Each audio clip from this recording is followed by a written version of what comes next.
అందరికీ నమస్కారం. షాకింగ్ అంటే నిజంగా షాకింగ్ అండి. ఈ వార్త చూసిన తర్వాత అబ్బురపరిచింది. వాళ్ళు మొత్తం కుటుంబం 5 మంది.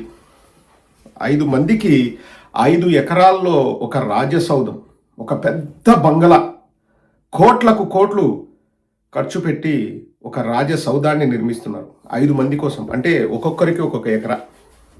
పోనీ వాళ్ళు గతంలో ఇల్లు లేని వాళ్ళ అంటే హైదరాబాదులో ఇంకా మైసూర్ మహారాజా ప్యాలెస్ని తలదన్నే అద్భుతమైన కోట లాంటి ఇల్లు ఉంది వాళ్ళకి. అలాగే రీసెంట్గా కుప్పంలో కూడా అద్భుతమైన సౌధాన్ని నిర్మించుకున్నారు. ఇప్పుడు ఇది 3వ ప్యాలెస్.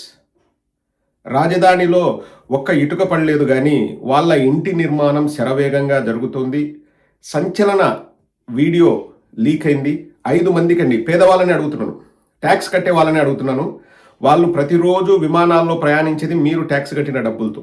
వాళ్ళు ప్రతిరోజు పబ్లిసిటీ కోసం, దానికోసం, దీనికోసం ఖర్చు చేసేది మీరు రక్తం స్వేదం చిందించి మీరు మీరు మీరు కట్టిన ట్యాక్స్ డబ్బులతో. విలాసవంతమైన ప్రయాణాలు, విదేశీ పర్యటనలు, ఒక క్రికెట్ మ్యాచ్ చూడడానికి స్పెషల్ ఫ్లైట్లు, ఇవన్నీ కూడా ప్రజలు కష్టపడి కట్టిన ట్యాక్స్ డబ్బులతో. మీకేమైనా ఒక్క ఇల్లు నిర్మించారా గత 20 నెలలుగా?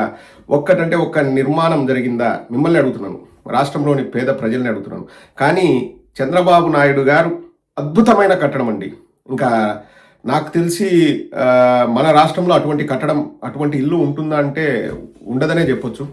5 ఎకరాల్లో ఒక రాజ వైభవంతో ఒక పెద్ద కట్టడం అండి. అంటే ఒక్కొక్క కుటుంబ సభ్యుడికి 1 ఎకరా. మనం 3 సెంట్లలో ఇల్లు కట్టుకుంటే చాలా ఆనందపడతాం. 1.5 సెంటు ప్రభుత్వం ఇచ్చినా కానీ ఆనందపడ్డాం. మనకంటూ సొంత నిర్మాణం ఉండాలి, సొంత ఇల్లు అన్నది ప్రతి ఒక్కరి కల. కానీ ఏకంగా వాళ్ళు 550 సెంట్లలో, 5.5 ఎకరా అని నేను విన్నాను, 550 సెంట్లు. పేదవాడికి 1.5 సెంటు స్థలం ఇచ్చి ఇల్లు కట్టుకుంటేనే వాళ్ళు ఎంతో గొప్పగా ఫీల్ అవుతారు. అటువంటిది చంద్రబాబు నాయుడు. పోనీ చంద్రబాబు నాయుడు పుడతానే ఏం పెద్ద విపరీతంగా మీకంటే విపరీతమైన డబ్బున్నోడేం కాదు. వాళ్ళ ఆయన దగ్గర 2 ఎకరాల భూమి ఉన్నది. సాదాసీదా కుటుంబం అని చంద్రబాబు నాయుడే చెప్తాడు. ఈరోజు ఆల్రెడీ ఎకరాల్లో హైదరాబాద్ నడిబొడ్డులో ఇల్లుంది, కుప్పంలో కట్టుకున్నాడు. ఇప్పుడు రాజధానిలో ప్రజలకు ఏమీ చెయ్యకపోగా తను ఫ్రీగా ఆ ల్యాండ్ ఎంత కొన్నాడో ఎవడికి తెలియదు. ఇంకా బయటికి రావు, దున్నపోతు మీద వానం అన్నట్టే. ఇప్పుడు ఆ వీడియో చూపిస్తాను చూడండి. అమరావతి రాజధాని ప్రాంతంలోని వెలగపూడిలో ముఖ్యమంత్రి చంద్రబాబు తన సొంత ఇంటి నిర్మాణాన్ని చేపడుతున్నారు. సచివాలయం సమీపంలో 5 ఎకరాల విస్తీర్ణంలో ఈ నివాసాన్ని నిర్మిస్తున్నారు. ఏప్రిల్ 2025లో ఈ ఇంటి నిర్మాణానికి శంకుస్థాపన జరిగింది. 1455 చదరపు గజాలలో దీనిని ప్లాన్ చేశారు. ప్రస్తుతం గ్రౌండ్ ఫ్లోర్ కు మొదటి దశ పెయింటింగ్ పనులు పూర్తయ్యాయి. 5 మంది నివసించడానికి 5.5 ఎకరాల్లో ఒక రాజసౌధం.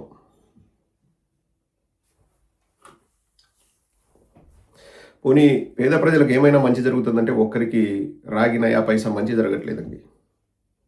కేవలం పబ్లిసిటీ పిచ్చితో ఒక 4 పత్రికల్ని ముందేసుకొని వాళ్ళను